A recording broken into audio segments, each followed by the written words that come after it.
Hello, I'm Kads, and welcome to today's video. So today begins the fourth and final Epics only tournament for this iteration of those types of events, and we are headed to the Spider's Den. As usual, let's hop over to the tournament itself to see what it has to offer, and in this case, spoiler alert, there is a new summon pool live in the game, which is a pretty decent smattering of champions, but I'll probably cover that tomorrow once the Dungeon Divers is live, just so we have an idea of how much it might cost in terms of energy and whatnot in order to get all the way out to the free Prism summon.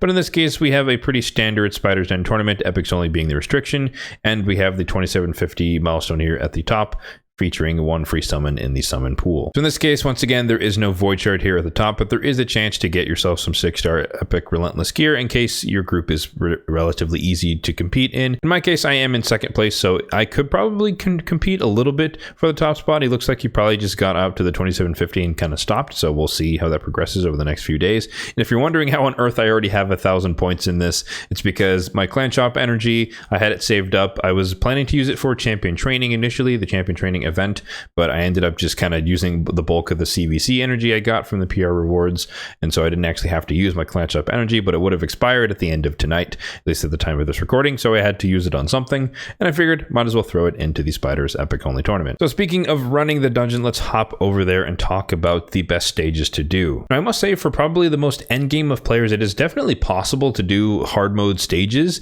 I just couldn't get my particular champions to work on stage 10 hard mode, and so I dropped all the way back into normal mode just to make it easier on myself, just because the strategy is a little bit different and a lot simpler to accomplish on normal mode, because you can do the good old tank and burn. But once again, stage 25 does offer you the best gear in terms of quality. Stage 20 is always the most efficient stage in terms of points per energy spent, and then if you're more in the early and the mid game, stage 16 is definitely the goal because it's a lot easier and you can still get 6-star gear. Now in this instance, the team I have to show you is a stage 25 team, and like I mentioned, it is a tank and burn strategy, but with a little bit of an additional twist. So to be completely transparent, you could absolutely do this with just 2 of the champions that I have here, Mordecai or any other AoE HP burn champion, and then Achak the Wenderman or any other control type champion. And over the course of 2 to 3 minutes, you'll be able to burn all of the spiderlings, deal damage to the main boss. Even when she consumes it, you still have a couple more turns of potential AoE burns in order to deal damage, so that's why it takes a little bit longer, because she will get at least 1 heal off. But if you want to take it a step further, you can add in a 3rd member of the team, which in this case is Skimfos, or any champion who can steal and or fully deplete turn meter. So this could be a Lich, this could be a Geomancer, could be Skimfos, could be a Falja, I think also has it, but any champion who has a full turn meter depletion and or turn meter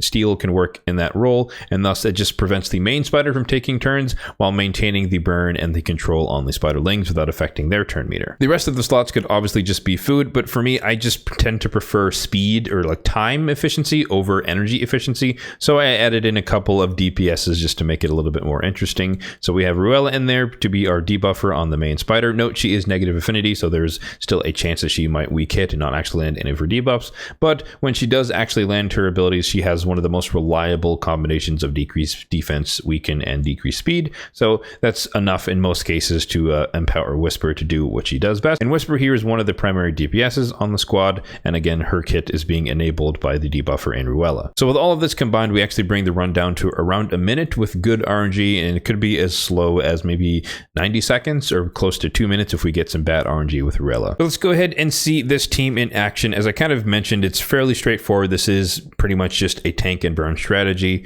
but with a little bit of a twist. So we have Ruella going in there. We did get the good RNG this time. She did land all of her debuffs, AoE on the HP burn. We start off with the turn meter steal from Skimfos, and then Whisper is allowed to just go ham whenever she gets turns. So Achak is providing the AoE freeze, which means that the spiderlings won't take their turn, and as well as his passive also giving us like a little bit of healing and turn meter whenever like freezes and burns do things. Whisper going ham, apparently. You can see her in action there.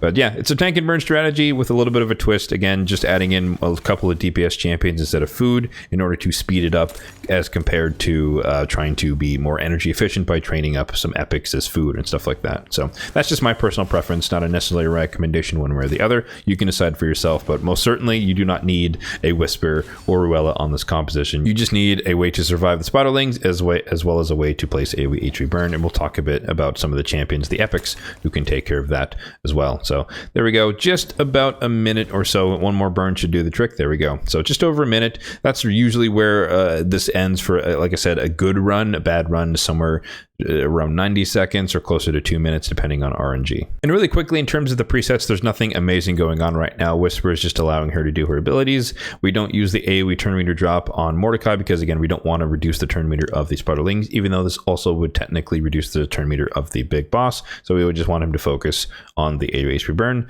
Skimfos, we want to prioritize the turn meter still ability, but also follow that up with the AoE decrease attack, just in case Spiderlings don't get frozen or whatever, and thus they start attacking the team. But again, that doesn't really matter because at the end of the day, the tank and the burn strategy can win the fight regardless of whether or not Ruella and Whisper do any damage at all. That's just for time. Ruella, just making sure that she prioritizes the debuff ability and then a little bit of turn meter fill on the A2 just to help us go a little bit faster. And then Achak, we have him prioritizing the AoE freeze, and then we actually turned off the A2 because we just don't need it, as we'll see a little bit when we talk about the gear that he's built in. So let's take a look at the gear on these champions on this team, starting off with Skimfos, who's in speed and perception. He's kind of just in random gear, nothing particular, but he does have, or he's built enough for the cursed cities. So that's where his stats have been focused. HP 44,000, 3,600 on the attack, 2,800 almost on the defense, 234 on the speed, full crit rate because we do need that in order to actually steal turn meter on the A3. A little bit of crit damage, but nothing crazy, and then 342 on the accuracy. For the blessing, I did go with Phantom Touch because I think primarily I used him in some like Cursed City stages on Fire Knight, a normal mode Fire Knight, and so having Phantom Touch was just extra chances to do damage on the shield. And then obviously he was used there for the turn meter control or turn meter steal ability to keep the shield down once we got it down. So that's why I went with Phantom Touch. And Masteries, not done because he is not one of my primary core champions, and so he doesn't really need Masteries. I did get the crit rate in order to make sure I crit cap him, but that's basically it. No Masteries on him. Next up, we have one of my favorite epics in the entire game, and that is Whisper, who is in Cruel, Relentless, and then one piece of Merciless. So for her, the total stats are as follows: almost 41,000 on the HP, almost 7,000 on the attack, 2,600 on the defense, 228 on the speed, 90% on, or 89% on the crit rate. We don't need her full crit rate because her A2 gives her increased crit rate, so you can really run her at 70%, but because I also run her in Phantom Shogun's Grove, I wanted to get this as close to 100% as possible without sacrificing crit damage, which is arguably more important. 255 on the crit damage, and then we don't care about her accuracy or resistance. For the blessing on Whisper, just because she's not 6-star awakened, I just go with Phantom Touch because she is stacked out with as much attack and crit damage as possible, and so Phantom Touch does a pretty substantial hit whenever she's hitting anything. But if I eventually get her to 6-star, then I'd switch her over to Crushing Rend. But in the meantime, Phantom Touch definitely works. And then for the Mastery, she is an important champion on my account, so we did focus on the left-hand side of the offense tree, notably coming down to War Master, ending there, but also picking up Cycle of Violence because she is not crit capped, or she's not capped like enemy max HP champion, so she does have a chance to deal a significant amount of damage to any boss that she happens to attack. And then on the defense tree, coming down, ending on Retribution, so if she ever gets hit, she can counterattack, particularly against bosses, and do some substantial amounts of damage. Next up, we have Achak the Wenderin, who I did rebuild for the purposes of this dungeon into a 4-piece Merciless set, so he has a chance to get the reflex effect when dealing damage, and he obviously hits a lot of enemies, and so it's a good chance that he can proc that and just helps him cycle back to the freeze a little bit quicker. So that is the reason that we turned off the A2, because we don't really need it, just because it's block debuffs for one turn, and there's no guarantee that the one turn that it's on for is going to be the one where the Spiderlings actually attack the person who they target, which is Ruella. So it just made more sense to go with this, and I don't have a spare reflex gear to put on him, so I did have spare Merciless gear, so I put that on him. For the total stats, nothing crazy, but definitely built more like a support. 56,000 on the HP, don't care about the attack, and then 3,800 almost on the defense, 232 on the speed, and then 313 on the accuracy, so he's still serviceable if it comes to the Cursed City, although I think in most cases he ends up placing the burn instead of the freeze, but nonetheless, if he happens to be able to be a freeze champion, that can definitely work. And you can see, the gear is not all maxed out, and so it's just he has enough stats to do the things that I need. I used to use him a long time ago in one of my main spider teams before I switched over to spider mode hard, or spider hard mode, so I was running Cruelty just because it helped lower the defense of all the spiderlings and the boss, and so dealing a little bit, or enabling a little bit more damage, and that's why I went with Cruelty on him.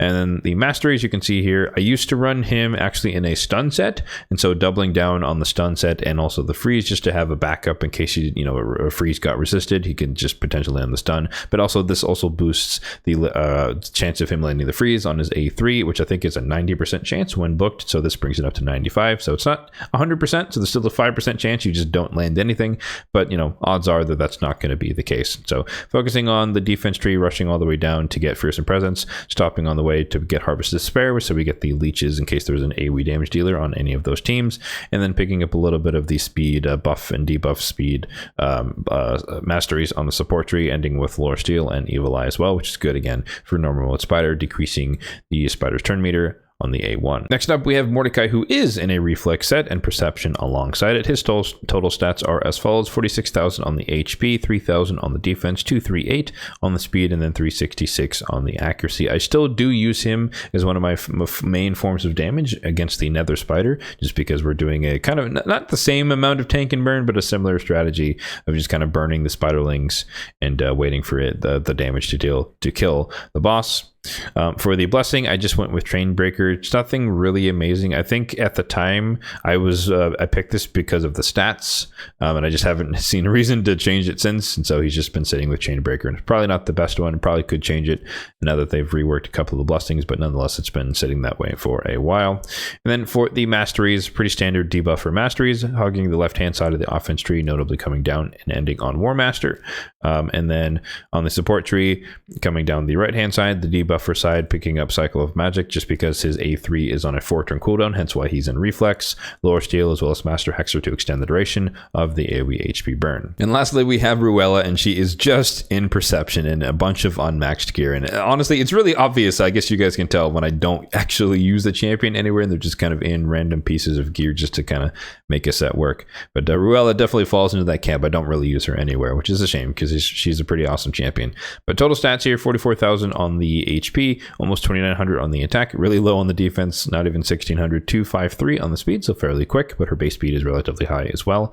And then full crit rate, 157 on the crit damage, nothing amazing, and then 251 on the accuracy, which is enough for these normal dungeon stages. Kind of like Skimfos, I think I put her in Phantom Touch because she does have a triple hitter on the A1, and so she's probably on some sort of normal Curse City Fire Knight stage team, and so extra hits on the A1 can make breaking the shield a lot easier. So that's probably what I was thinking there. And masteries, as you might have guessed, she's not on a core team, so no masteries on her at all whatsoever. So I do think this team is fairly straightforward and probably one of the most accessible forms or ways of doing this, and so I definitely recommend trying the tank and burn strategy. But if you're doing stage 20, for example, it's, you know, where enemy max HP is uncapped, you can definitely try cool things with a Ruella and or a Fane, doing the same thing, decreasing the defense or replacing decreased defense to weaken. You could have Royal Guards and Husks and stuff like that. You can have Magnars, you know, whoever you want to nuke and try to just, you know, one-shot the boss with a couple of champions. That can most certainly work, but I wanted to do a higher stage just to get better quality gear, and also I just know that the tried and true tank and burn is always going to work. So with that in mind, the champions who you could use for AoE HP burn, Mordecai, obviously, who we highlighted here, but if you don't have him, you're guaranteed to get Akoth Visseered from Doom Tower normal secret rooms, so everyone eventually will have some form of AoE HP burn that you could use in the spider. And then Ultimate Gaelic, if you're really desperate. It's not as reliable, but nonetheless he can also do the job. And if you're trying to do stuff in hard mode on spider, then you could definitely whip out the Akemtum, who we've seen so many times in all these teams. But the way his passive works with the hex and poisons, basically, like the spider, when the main spider takes a turn, she ticks all the poisons on the spiderlings, and it's so much damage that it ends up killing the spiderlings unless she doesn't actually consume them. And so you can take advantage of that, and he's very strong by using the hex synergy with the poison in his passive as well. If you're going more of the single target debuffer route, we already mentioned that you could use Fane and or Ruella to do that job. If you're going for the more AoE decreased defense role, same debuffers that we've kind of highlighted previously, because they're all epic: Stag Knight, Duck the Pierced, Ugo, Deacon, Mr. Rider Dahi. And then when it comes to support champions, in this case, it's really more around support and or sustain. And so Achak the Wondering, obviously one of the best, if not the best. Miscreated Monster is also tried and true by placing that massive shield that's a 3-turn duration on a 3-turn cooldown, so it can stay up the entire time, assuming he is the first champion to go on your team. Archmage Helmet from the Doom Tower in normal as well. Secret Rooms can also be a fairly reliable source of stun. Same thing with Hoskrul, another epic. So the AoE stun can also be a way to do it, but I would opt for using Achak and or Miscreated Monster, just because they're a little little bit more consistent and reliable with their abilities. All right, so that's going to do it for my recommendation for teams to use for this last version of the Epics only tournaments. Hopefully it's not going to be another like 9 months or so before they do more challenge tournaments, because like I've said in the past, this is one of my favorite ways of playing the game, of, you know, figuring out things with a little bit more restrictions than, you know, your tried and true, just run seer, blow up everything, and run the same types of champions in every type of dungeon area. So it's a kind of a refreshing way to like, how can I do, or how far can I progress in normal and or hard mode with just epics or with just these factions, whatever. So I always enjoy these challenge tournaments. So hopefully there's more in the near term and not so much in the long term. Let me know in the comment section down below what team you guys are going to be using, as well as what stage you're going to be running. And I do hope that you guys have easy groups so you can get yourself some relentless gear. As always, if you did find this video helpful, then be sure to hit that like button down below. And if you did enjoy the video, then feel free to subscribe to the channel for more content just like this one in the future. Thanks for watching and have a good one.